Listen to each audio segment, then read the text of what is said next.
As I was attempting to answer your question very calmly, unlike you, excuse me, what I was Madam saying, Attorney General. Answer yes or no. Tell me what the numbers are. I don't want to hear all of your filibuster about this. Go ahead, please. Tell us the numbers. Everyone knows, everyone sitting up here, guns and drugs go together. They go together. We're going to make it more efficient. What I will tell you will not be happening is ATF agents will not be knocking on the doors of legal gun owners in the middle of the night asking them about their guns. They're going to be out on the streets. If I can finish, they're going to be out on the streets. I have three No, minutes. you asked me a question. I did, and you asked me a question, and you haven't I'm gonna answered answer my it. question. So they're going to be out on the streets working You haven't hand in hand answered my with question. DEA You to haven't violate. answered. Mr. Chairman, I'd like an answer to my question. Ladies and gentlemen, welcome back to America First. Today, we're diving deep into some explosive congressional hearing footage that perfectly demonstrates everything that's wrong with the swamp and why we need real conservative leadership in Washington. Before we get started, if you believe in putting America first and want to see more content like this, smash that like button, hit subscribe, and ring that notification bell. And if you really want to support the channel and help us continue bringing you the truth that the mainstream media won't tell you, head over to patreon.com/AmericaFirst, where you can support us for as low as $5 a month.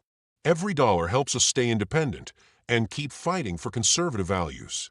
Now, let's talk about what we just witnessed in this hearing, because, folks, this is a masterclass in how the deep state operates and how establishment politicians try to undermine common sense law enforcement policies that actually work. Thank you very much, Mr. Chairman. Just a quick note before I get to my questions. Fentanyl seizures are down 30% compared to last year, and that data is coming from the Customs and Border Patrol, CBP. I don't make it up. But fentanyl seizures are down. At your confirmation hearing, you asserted that you will do everything in your power to prevent illegal gun runners in our country. Your budget request for the Bureau of Alcohol, Tobacco, Firearms, and Explosives, ATF, proposes a cut of 26% below the current level.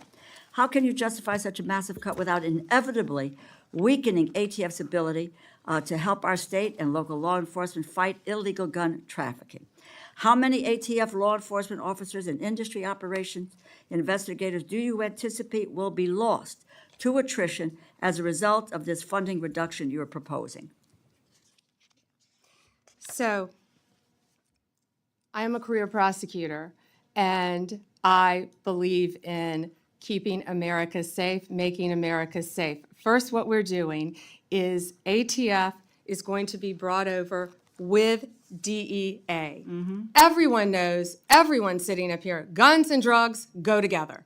They go together. We're going to make it more efficient. What I will tell you will not be happening is ATF agents will not be knocking on the doors of legal gun owners in the middle of the night asking them about their guns. They're going to be out on the streets. If I can finish, they're going to be out on the streets. I have three No, minutes. you asked me a question. I did, and you asked me a question, and you haven't I'm gonna answered answer my it. question. So they're going to be out on the streets working You haven't hand in hand answered my with question. DEA You to haven't violate. answered. Mr. Chairman, I'd like an answer to my question.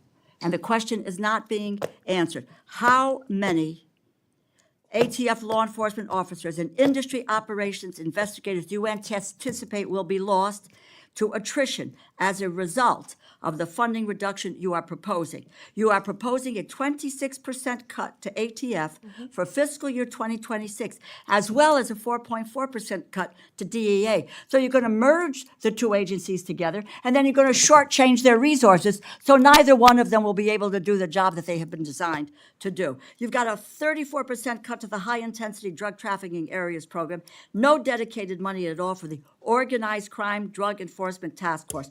So, my view, it's fair to say that the Trump administration proposal shortchanges federal efforts to stop illegal gun trafficking and federal efforts to stop the flow of dangerous illegal drugs like fentanyl. As I was attempting to answer your question very calmly, unlike you, Excuse me, Madam Attorney General. Answer yes or no. Tell me what the numbers are. I don't want to hear all of your filibuster about this. Go ahead, please. Tell us the numbers. So we are reorganizing. ATF agents want to be out on the street.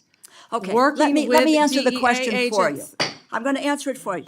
Page, you know, Mr. Chairman, you give me a certain amount of time, and I have a high respect for you, but I don't have to listen, nor do my colleagues have to listen to a filibuster when it's a simple question. But I have an answer to your question. It's page 146 of the department's fiscal year 2026 budget, and the performance summary explicitly says, and let me quote, ATF will eliminate 541 industry operation investigators, reducing ATF's capacity to regulate the firearms and explosive industries by approximately 40% in fiscal year 2026. ATF will perform fewer regulatory inspections. And the department summary goes on to say, and let me quote, ATF anticipates a reduction of approximately 284 support personnel and 186 agents based on historical attrition patterns, and these personnel cuts will impact ATF across various functions, unquote.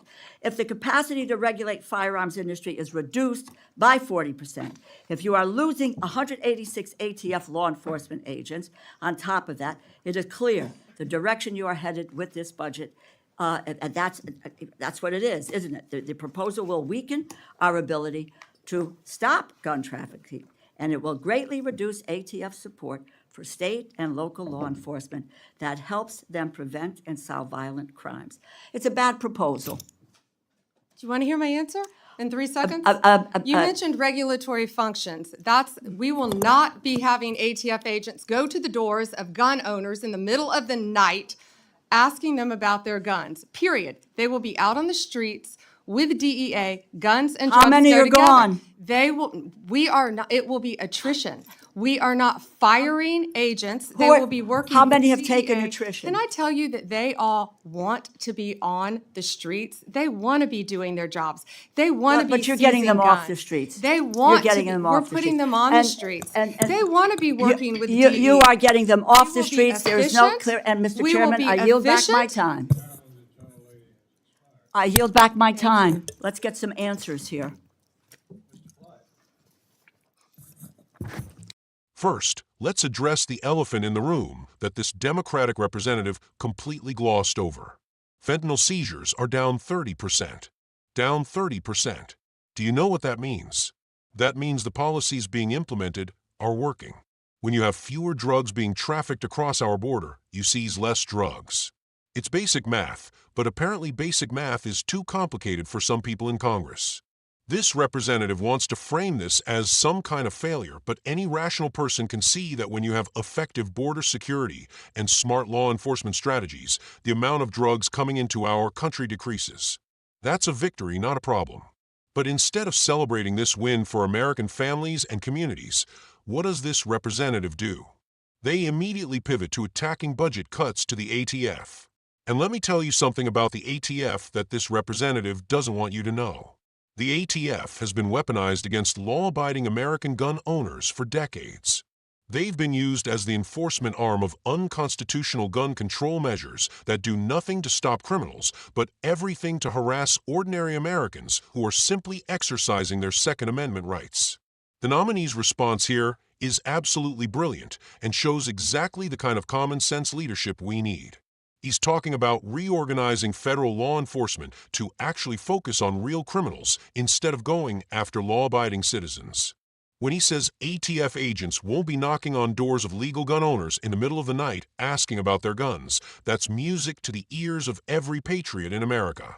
That's exactly what we've been asking for. We want law enforcement to go after the real bad guys, the drug dealers, the gun runners, the criminals who are actually causing harm in our communities. Now let's talk about this merger between ATF and DEA that has this representative so worked up. This is actually genius policy making. As the nominee correctly points out, guns and drugs go together. Criminal organizations don't operate in silos.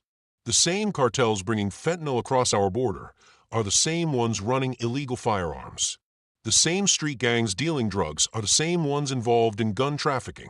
By combining these agencies, you create efficiency, you eliminate bureaucratic redundancy, and you create a more effective law enforcement apparatus that can tackle these interconnected criminal enterprises. But you can see how frustrated this representative gets when they can't get the nominee to play their political games. They want sound bites. They want gotcha moments. They want to be able to run campaign ads saying the nominee is soft on crime or doesn't care about gun violence. But the nominee isn't falling for it. He's staying focused on the actual policy and the actual results. Let's examine what this representative is really upset about. They're citing budget documents talking about reducing industry operations investigators by 541 positions. Now, what they don't want to tell you is what these investigators actually do. These are the people who spend their time harassing gun store owners, creating mountains of paperwork for legal firearms dealers, and making it harder for law-abiding Americans to exercise their constitutional rights. When the nominee talks about moving away from regulatory functions, he's talking about getting government bureaucrats out of the business of second-guessing legal gun sales and putting those resources toward actual crime fighting. This is textbook conservative governance. You reduce the size of government bureaucracy that's interfering with citizens' rights, and you redirect those resources toward the core function of government, which is protecting public safety by going after actual criminals. It's brilliant, and it's exactly what voters asked for when they elected President Trump. The representative keeps harping on these personnel numbers, trying to make it sound like we're losing law enforcement capability. But what they're not telling you is that these aren't patrol officers or detective agents being cut. These are largely administrative and regulatory positions that spend more time processing paperwork than catching criminals. The nominee makes it clear that actual law enforcement agents want to be on the streets doing real police work, not sitting in offices reviewing compliance documents. And let's talk about what real results look like. The nominee mentioned that fentanyl seizures are down 30%. That's not because law enforcement is doing less work. That's because the policies are working so well that there's less fentanyl to seize. When you have effective border security, when you have smart international cooperation, when you have law enforcement agencies working efficiently together, you interrupt the supply chains before the drugs even get to our communities. This is the difference between conservative governance and liberal governance. Conservatives focus on results. Liberals focus on process. Conservatives want to know if crime is going down and if families are safer. Liberals want to know if there are enough bureaucrats filing the right forms in triplicate.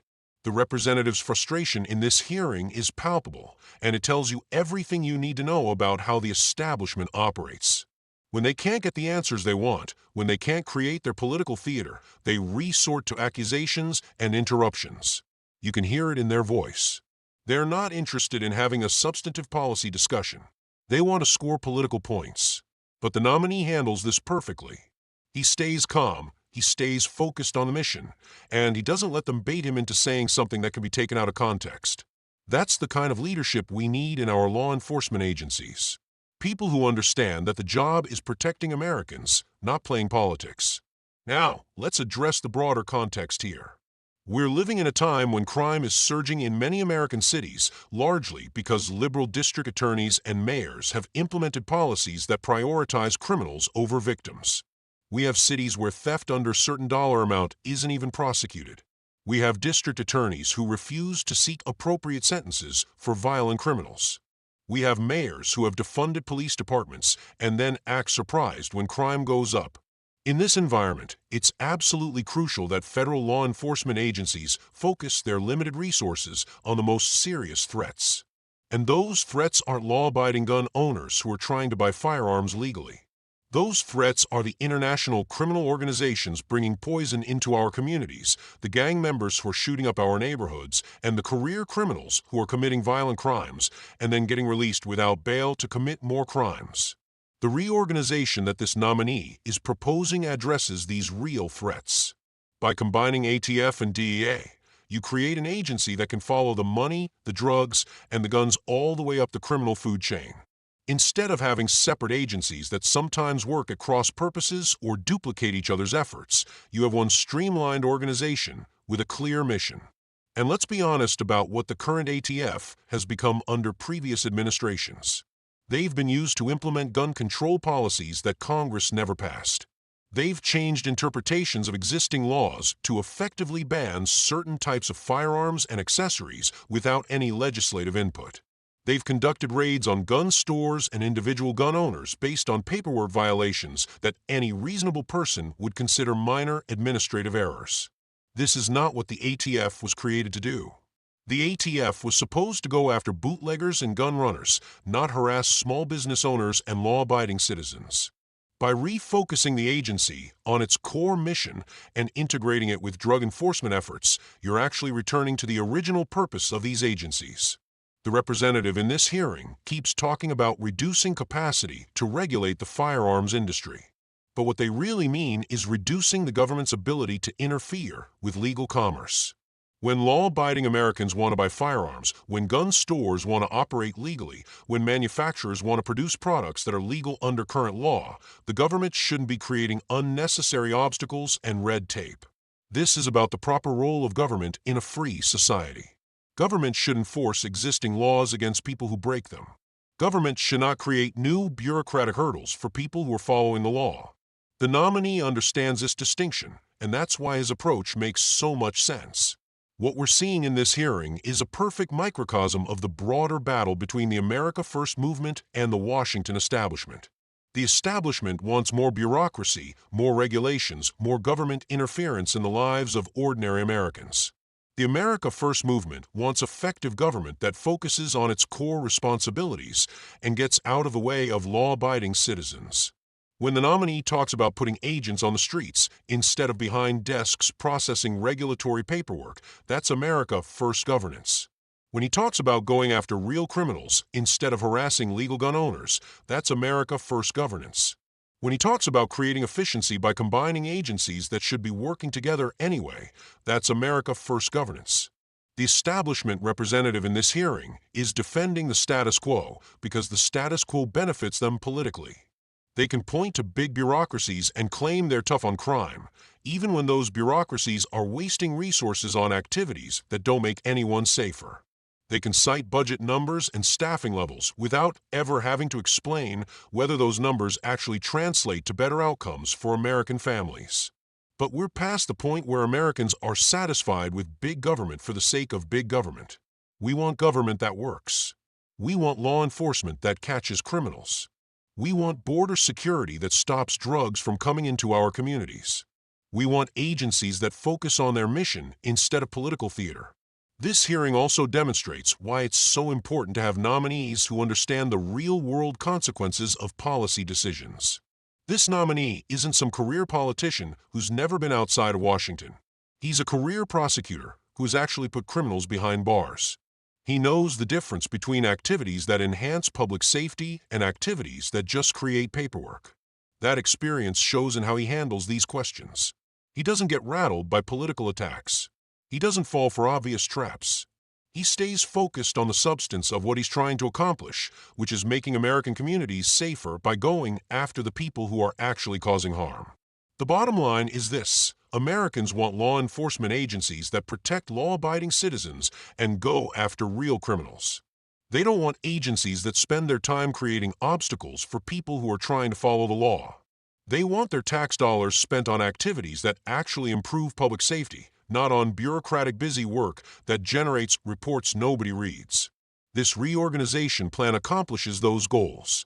It takes resources that are currently being wasted on regulatory overreach and redirects them towards street-level law enforcement. It combines agencies that should have been working together all along.